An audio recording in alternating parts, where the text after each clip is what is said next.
Antes que te formase en el vientre te conocí, y antes que nacieses te santifiqué, te di por profeta a las naciones. No temas delante de ellos, porque contigo estoy para librarte, dice el Señor.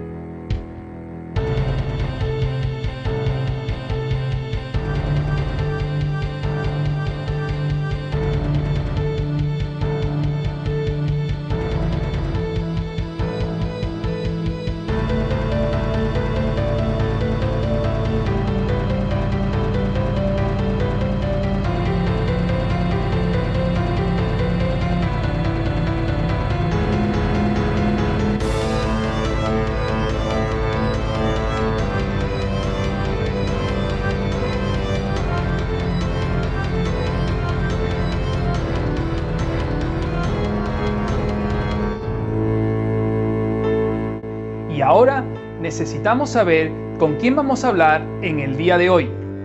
Rocío González, graduada en Teología, pastora por más de 16 años de la comunidad cristiana de Ebenecer de Pueblo Nuevo, educadora infantil.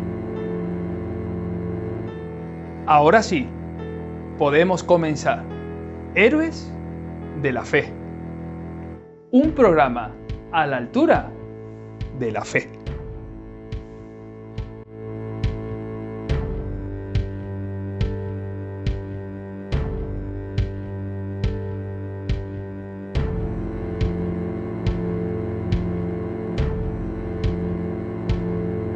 Hoy hablamos de Esteban.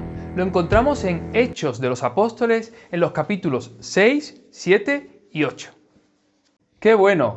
Hoy tenemos con nosotros a Rocío González Bautista, pastora de la comunidad cristiana de Benecer, y también mi esposa, que también es algo muy importante, con la que vivimos, convivimos, educamos a nuestros hijos y compartimos hoy set de televisión para hablar de un personaje precioso, que es el Esteban. Pues sí, Esteban. Un personaje que la verdad es que todo el mundo conoce, pero no se habla tanto de él. Y es verdad. Pues nada, cuéntanos, ¿qué nos puedes decir acerca de Esteban? Pues si empezamos a hablar de Esteban, bueno, no acabamos, ¿no? Son 20 minutos, ¿eh? Sí, tranquilo. Vale. Te dejo a ti los discursos largos como el de Esteban. Gracias. Pues Esteban, como dice su nombre, bueno, Esteban viene de Estéfanos, que es de origen helenístico, ¿no? Y significa corona o victoria. Como pudimos ver en el programa de Estéfanos, que venía de Estefanóforos, ¿no? Eso es. Recordamos ese programa. Con el pastor Joaquín Con el Yebra. pastor Joaquín Yebra, pues tiene el mismo origen. Y para empezar solo con el nombre, yo me quedaría con que su propia vida fue una corona para Dios. Dice el Apocalipsis que los que estemos delante del trono, pues algunos recibirán su corona. Yo creo que Esteban, su propia vida fue ya una corona. Una corona. Fue una corona para Dios. Hay mucho que decir de él porque el texto nos dice que su vida fue un ejemplo. Fue uno de los 7 diáconos que se eligieron para servir las mesas. Y dice que no podía ser cualquiera uno de esos diáconos, tenían que ser gente llena del Espíritu Santo, gente de buen testimonio, ¿no? Pero es que antes de ser diácono ya dice el texto que él era un varón de buen testimonio, ¿no? Y fue elegido por la Iglesia, que eso es muy importante. La verdad es que sí. Porque eso nos habla de que no era una persona que iba por libre, que está muy bien cuando uno tiene un llamamiento, cuando tiene ganas de servir a Dios, cuando siente, porque todos los que tenemos a Dios en nuestro corazón, pues tenemos ese llamamiento a servir, pero hay que llevar el respaldo siempre de una congregación, de una iglesia, de no ir como llanero solitario. De hecho, la palabra diáconos es una palabra griega que significa servidor. Cuando una persona aspira a ser un diácono dentro de una congregación, tiene que comprender que es una persona que sirve, porque quien no vive para servir, no sirve mucho para vivir. Pues sí, pues así es, y además, pues como hemos dicho antes, dice en Hechos 6:3 que era un varón pues de buen testimonio, lleno del Espíritu Santo y lleno de sabiduría. Por lo tanto, no era un cualquiera en este aspecto, ¿no? Dice que era un varón lleno de fe y del Espíritu Santo. Y también nos dice el texto que sus acusadores, cuando le estaban acusando, ¿no? Cuando estaban hablando de él, pues le vieron su rostro como un rostro de ángel.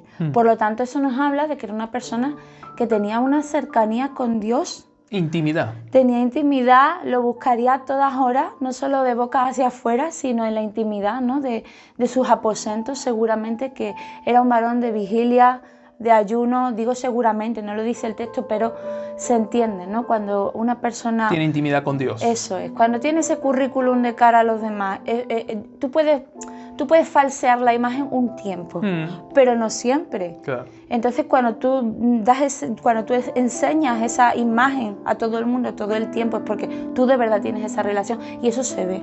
Eso hasta sus propios detractores, ¿no? Su rostro como el de un ángel, imagínate, ¿no? Sí, es algo muy interesante lo que has dicho, porque has dicho que él era una persona llena del Espíritu Santo, de palabra de sabiduría y de buen testimonio. Y es interesante que esas características fueron las que hicieron a la iglesia que pudieran elegirlo como un diácono. Y eso es una enseñanza para nosotros muy clara. ¿Cómo elegimos nosotros las personas que sirven? Porque no puede servir un cualquiera. Tiene que servir a alguien con un buen currículum, con un buen testimonio. Personas que ante los ojos de la iglesia sean de ejemplo y sean ejemplos dignos de imitar. Y no solamente eso, porque tú puedes tener un currículum impecable, pero es que Esteban también nos dice el texto que era amado por los demás. Sí. Porque cuando... Y eso es más difícil. Que es difícil. Bueno, ya vemos que su muerte viene por causa, ¿no? de acusaciones, ¿no? Y de mentiras, de falsas acusaciones, de mentiras, de envidia. Pero él era amado por los demás porque dice que cuando él falleció, unos varones piadosos llevaron su cuerpo y lloraron por él. Por lo tanto, él tenía un pueblo que le amaba de verdad, de corazón, y eso es súper importante. No podemos brillar como una estrella sola, sino hay que brillar en conjunto, ¿no? Quiero leer el texto bíblico que la pastora Rocío ha dicho. Lo encontramos en Hechos de los Apóstoles, capítulo 8, versículo 2, y dice: «Y hombres piadosos llevaron a enterrar a Esteban, e hicieron gran llanto sobre él». Cuando lees este texto bíblico que acabamos de ver en pantalla, podemos darnos cuenta que estas personas piadosas amaban a este hombre. No dejaron un cuerpo mal logrado apedreado en el suelo, sino que lloraron por él porque era amado dentro de la congregación. Vamos a pasar al contexto. ¿Qué nos puede decir acerca del contexto de Esteban? Bueno, pues estamos en un tiempo en el que la iglesia está teniendo un crecimiento tan grande y tan rápido. Sí. Que los discípulos no pueden, no que no puedan controlar ese crecimiento, pero no dan abasto, obviamente. Y entre sus muchas funciones, no solo predicar la palabra, también tenían, por ejemplo, el reparto de las mesas, ¿no? El servir las mesas. Y llegó un momento en que no podían estar dedicándose solamente a servir las mesas. Por lo tanto, fue cuando buscaron los diáconos, que son los servidores, para que pudieran ocupar ese puesto, ¿no? Es interesante lo que has dicho y también matizable, porque una persona llamada por el Señor no debe de servir las mesas, todo lo contrario, tiene que servirlas. El problema que había aquí, que ha dicho la pastora Rocío, es que creció tanto el Evangelio que al servir tantas mesas no les daba tiempo de cumplir con la prioridad que tenían dentro de su ministerio, que era predicar la palabra de Dios. Por lo tanto, ellos mismos dijeron: no es justo que dejemos de hacer lo que Jesús nos mandó a hacer para estar sirviendo las mesas. Por eso se buscaron los diáconos, los colaboradores, para que el llamamiento central de la proclamación del Evangelio pudiera continuar dándose dentro del cuerpo apostólico. E insistimos que esos servidores diáconos eran llenos del Espíritu Santo, de sabiduría y de buen testimonio. Y llama la atención que en el texto, cuando habla en Hechos 6:5, dice que agradó la propuesta a toda la multitud y eligieron, ¿no? Empiezan a nombrar a los 7, el primero que nombran es a Esteban, y es del único del que dan características, que dicen a Esteban, varón lleno de fe y del Espíritu Santo. Y es interesante porque lleno de fe y del Espíritu Santo es antes de elegirlo como diácono. Eso es. Es decir, que podemos decir que un diácono no tiene primero que ser diácono para luego tener características. No, al revés. Tiene que tener fe, tiene que estar lleno del Espíritu Santo para poder optar a ser diácono. En ocasiones muchas veces pensamos que nos tienen que dar el traje de un ministerio, de una responsabilidad, de un nombre, ¿verdad? Un título, para poder empezar a nosotros a tener esas características. Todo lo contrario. Quien es pastor lo va a hacer con o sin púlpito. Quien es evangelista lo va a hacer con o sin folletos. Quien es profeta lo va a hacer con o sin la Biblia en la mano, porque los ministerios son dones que da el Espíritu Santo, ministerios, capacidades que da el Espíritu Santo para desarrollar la obra. Y bueno, una vez que estás ahí, ya no basta con eso, no te conformes con eso. No dejes ya ese testimonio, sino al contrario, avanza, sigue formándote, sigue buscando, sigue creciendo, que es lo que le pasaba a este varón, a Esteban, ¿no? También parte del contexto es, pues como estamos diciendo, que como hubo tanto crecimiento y había tantas mesas que servir, y no solo eran los judíos los que estaban allí para ser servidos, sino las viudas de los judíos, las viudas de los gentiles, ¿no? Había muchísimas personas de muchos lugares, empezaron a haber murmuración, Sí. que fue el caldo de cultivo para que luego Esteban fuera pues apedreado, ¿no? Asesinado. Y me gustaría hablar de eso, de las murmuraciones, de la envidia.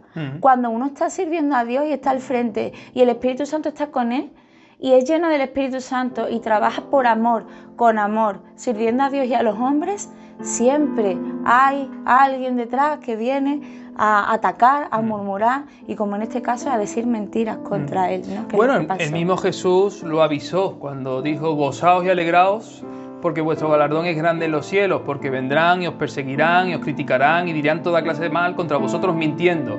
Por lo tanto, Esteban era una persona conocedora de las Escrituras y por eso podía pagar el precio. En ocasiones no queremos pagar el precio del servicio a Dios y pensamos que estas cosas no deberían de ocurrir, pero sí ocurren, porque le ocurrió en el árbol bueno, que en este caso es el árbol verde, Jesús de Nazaret, y nos ocurrirá a nosotros muchas veces ramas medio secas, ¿verdad? Con 4 hojas, que nos va a ocurrir exactamente lo mismo. Hemos hablado de las características, de por qué él y no otra persona, pero también podemos hablar de los defectos o de las limitaciones que tenía Esteban, porque algún defecto o limitación tendría que tener. Pues como ser humano supongo que tendría muchas, como todos, porque además yo creo que Pues Dios yo todavía a ti no te he encontrado ninguno después de 21 años, ¿eh? Eso va a ser verdad, que el amor es ciego. No, pero bueno, yo creo que un defecto que tenía Esteban era que hablaba mucho. Hablaba mucho Esteban. Hablaba mucho porque dice que el discurso que dio ante sus detractores fue el más largo. Pero escucharme bien, hablaba mucho, pero no hablaba de más. Ah, bueno, menos mal. ¿Vale? Porque él dice que servía a las mesas, pero él estaba predicando y estaba realizando milagros y estaba trabajando, ¿no?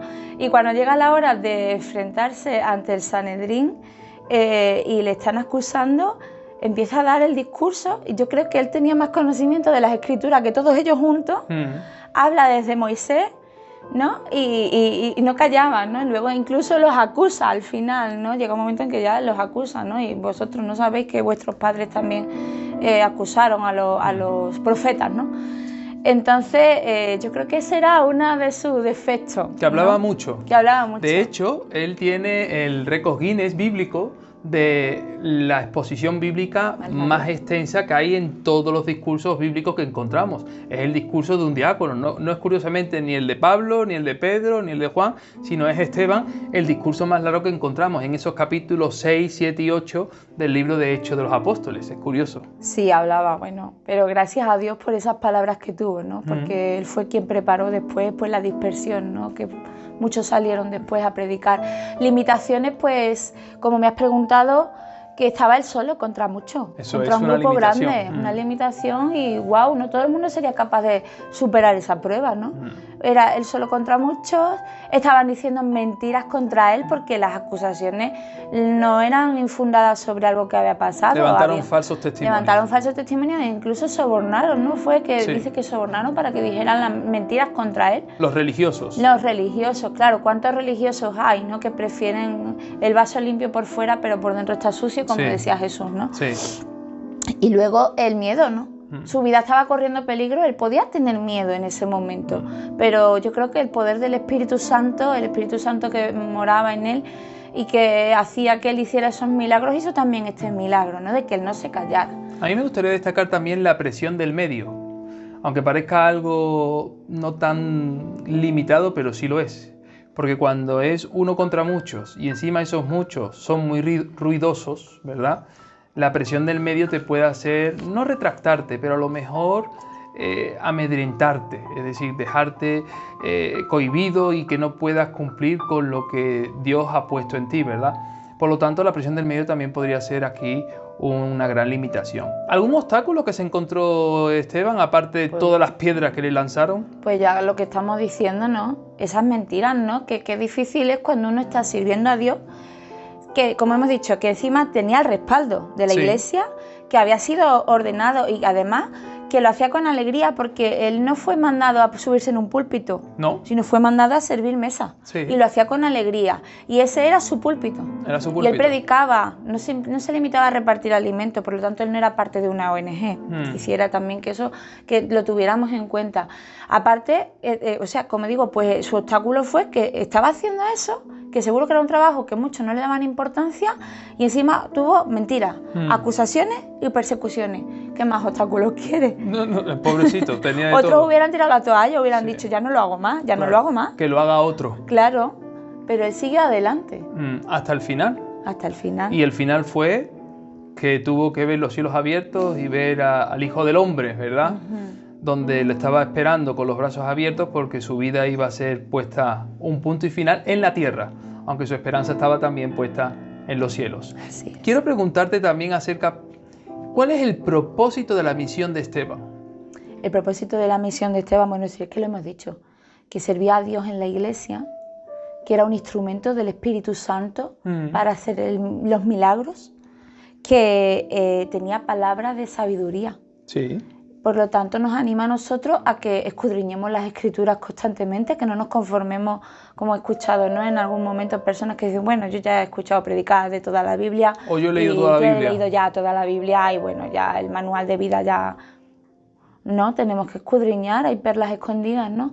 De buen testimonio, tenemos que ser de buen testimonio siempre, hasta sirviendo una mesa, que era la labor que él estaba realizando, proclamando las buenas nuevas donde quiera que estemos. Y aunque sea que nos acusen de que hablamos mucho, pobrecito, ¿no?, que lo estamos acusando, pero él hablaba lo que tenía que hablar, no hablaba cosas vanas ni triviales. Por lo tanto, murió en Cristo y murió por Cristo. Aquí es muy importante matizar esto, ¿verdad? Que no solamente lo hizo en el Señor, sino lo hizo por el Señor. Has dicho que él podía ser esa minoría, ¿verdad? Una minoría que servía a Dios, pero una minoría dispuesta, una minoría preparada, una minoría que realmente tenía los rasgos distintivos de un discípulo del Señor Jesús. Y eso es muy importante porque ¿son pocos los que sirven? Son pocos, pero son pocos porque realmente las características de los que sirven también son pocas las que se hallan en las personas, de buen testimonio, lleno del Espíritu Santo, con palabras de sabiduría y, como también dice, varón de fe, ¿verdad? Y con una gran vehemencia en todo aquello que enseñaba. Quiero preguntarte, ¿por qué crees que fue él y no otra persona? Bueno, desde que hemos empezado estamos hablando de sus requisitos como persona, ¿no? Del currículum que llevaba, ¿no? Sí. Y aparte hemos hablado también de la valentía que tuvo, que a pesar de que sabía que es que cuando era acusado ante el Sanedrín era una muerte anunciada, Sí. y aún así él fue valiente. Pero yo destacaría por encima de todo eso el amor, Yo también, sí. porque supo amar antes de que tuviera un título. Es verdad. Supo amar teniendo ese título de diácono, que era servir mesas, y lo hizo con amor y con excelencia, hasta el punto que pasó lo que pasó. Y supo amar a sus detractores, porque así como Jesucristo perdonó en la cruz y dijo, Padre, perdónalos porque no saben lo que hacen, él dijo lo mismo, Padre, perdónanos, no les tengas en cuenta este pecado, ¿no? Sí. Quiero leer lo que dice la Biblia en Hechos de los Apóstoles, capítulo 7, versículo 60. Lo vemos en pantalla, dice, y puesto de rodillas, en este caso Esteban, clamó a gran voz, Señor, no le tomes en cuenta este pecado. Y habiendo dicho esto, durmió. Amó hasta la muerte. Hasta el final. O sea que, por eso, porque yo me pongo en la situación de Esteban y yo no sé si Es yo amar. sería capaz Amar de esta manera es difícil. de decir esas palabras hasta el final. Y me estoy tirando yo mis propias piedras contra mi propio tejado, pero Sí. Pues vamos a coger todo lo que hemos hablado y vamos a traerlo a la realidad de nuestro siglo XXI. ¿Qué enseñanzas prácticas podemos obtener de Esteban? morir por Cristo, si es a veces que por una simple, no sé, porque no nos miren mal o porque no nos dejen de hablar, nos callamos, nos cohibimos, nos cortamos, escondemos la Biblia o vemos que alguien a nuestro lado está blasfemando el nombre de Dios y nos callamos. No decimos nada. No decimos nada. Él llegó hasta las últimas consecuencias, que Sí. era su propia muerte.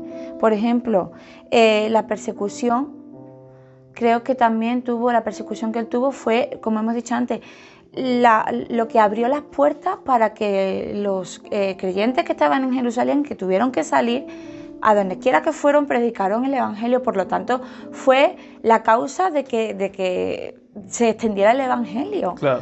Y luego también la similitud, ¿no?, que esto nos causa con Saulo también, porque dice que echaron su ropa a los pies de un joven llamado Saulo, que fue el que después salió detrás de aquellos que salieron y predicaron, Camino e a iba Damasco. persiguiendo, camino a Damasco, tuvo ese encuentro y fue el número 12 de los discípulos. De hecho, la mayoría del Nuevo Testamento está escrita por él. El 45% del Nuevo Testamento está escrito por el Está apóstol escrito Pablo. por Pablo.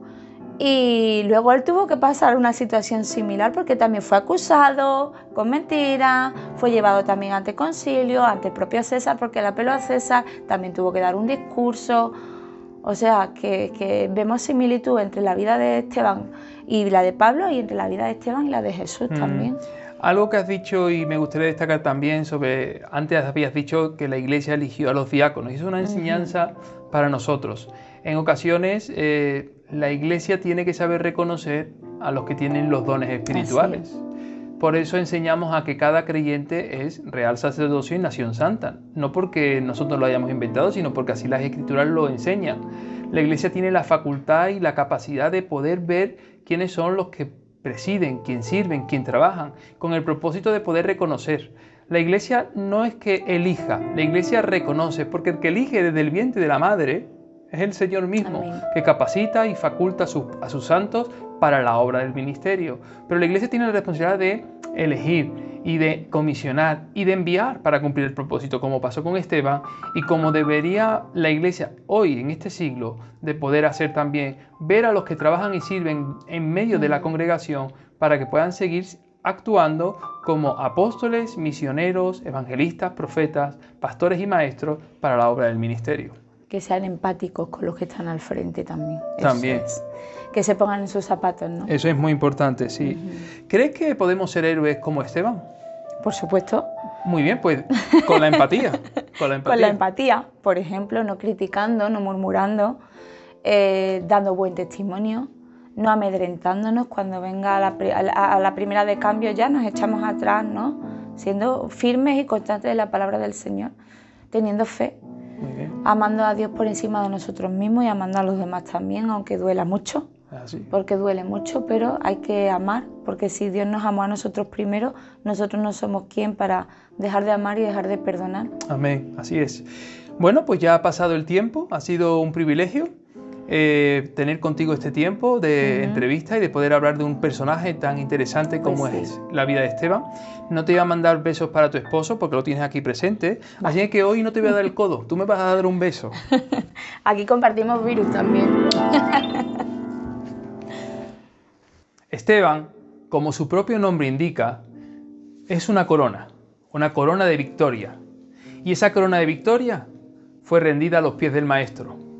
Eso le hizo hacer Esteban un hombre que vivió para Cristo y lo más importante, murió por Cristo. Esteban fue un diácono elegido por la Iglesia, reconocido entre muchos como un hombre que era lleno del Espíritu Santo, con palabra de sabiduría y de buen testimonio.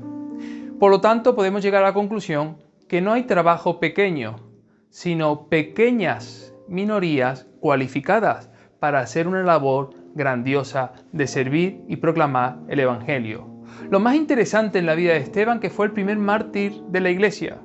Y el primer mártir no fue un apóstol de los que siguieron a Jesús durante los 3 años de ministerio, sino fue un diácono elegido por la Iglesia. Por lo tanto, tú y yo podemos ser también coronas de victoria a los pies de Jesús para vivir en Cristo y morir por Cristo. Otros quieren tener fe como los héroes que volaron por los cielos sin capa. Pues entonces, hermano, aquí está la serie. Ponte a leer de tu fe, el cielo arrebatar. Oración, mucho poder, let's go. Un corazón dispuesto a quien, a Dios. Pues en Cristo encuentro superación. Un superhéroe y no de ficción, God. Un complemento de energía lleno de sabiduría. Sea de noche, sea de día, su palabra poesía. Tu vida puso al guía para cumplir la profecía. Jesucristo el Mesías, un superhéroe de los real, como Abraham sea el padre de la fe.